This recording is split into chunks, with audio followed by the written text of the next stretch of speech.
They're now RFID chipping the marijuana in Europe and in places like Colorado in the U.S. Big Pharma pills are coming out now with tracker chips in them, and the former head of DARPA said, oh, yeah, we're going to use this to track you. Ford is up on Infowars.com. One of their executives bragging that, yeah, we track everywhere you go, how fast you go. We're going to give it to the cops. See, you pay for the cell phone, you pay for the truck, and then you pay for all this illegal garbage they put in there, and then they tell you, by the way, we're doing it to hide it in plain view so that you think it's normal. I've noticed this hunting, quail, dove, pheasant, you name it. If you literally walk around like you're doing nothing with a kind of the rifle shotgun down by your side, like you're not hunting, they will come right out and they will not fly away and you can shoot them. But if you're looking like a predator and got the gun like this, they flee.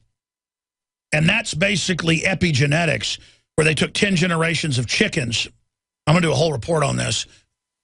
And bred them indoors, never seeing anything outside, and took the 10th generation, or it was the 11th generation, put them in a room with a fake sky over it, and had a cloud go by, had a plane go by, had the shape of a person go by. Chickens didn't care. Have a hawk fly by, they all freak out and run away. Because genetically, there's an actual memory, this has been proven, transmitted into higher order animals. Everything they do in this world is to block your instincts, your archetypal instincts that are already there that guide you. They've gotten rid of all of our old rituals. They've replaced them with destructive rituals. We're being programmed, ladies and gentlemen, scientifically. And I'm like a throwback caveman freaking out, going, black uniforms, checkpoint, big government, read their documents, read their documents. I mean, it's not like I'm special or something. Our enemies are sitting there openly saying they're coming after us, openly saying they're enslaving us, putting us on drugs to dumb us down and make us biological robots, the ones that they allow to live. And then I'm going, my God, we're under attack. But the people have already been raised indoors so long, domesticated, that they're like, listen to that weirdo, listen to that weirdo. It's not really a chicken. It's more like a parrot imitation. It's a chicken with a parrot voice. And I realize I'm just an old-fashioned, instinctive person.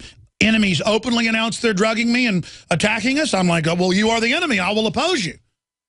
But the general public has been in a laboratory experiment of arrested development and not going through rituals and rites of passage. They've done everything to arrest women and men's development. And they only allow you to have rites of passage if you work in the government or the military or the police, or go have a fake rite of passage at a football game. You know, the chickens all get to sit there and be in a real war and a real battle and be real men and cheer for their knights out there on the field instead of ever being real men. And they're literally children. I talked to major executives that know how to run operations, but they admit they're children and just don't care. And they're happy to be children. That's the other thing. They've never had their rites of passage. And I realized this weekend. My son's really smart and really cool and smarter than I am. But I've sheltered him too much. He needs the rite of passage. That's why they're trying to get rid of letting kids fight. And it's because in hardcore sports is they don't want the rites of passage. You must have the rites of passage to activate the ancestral memories.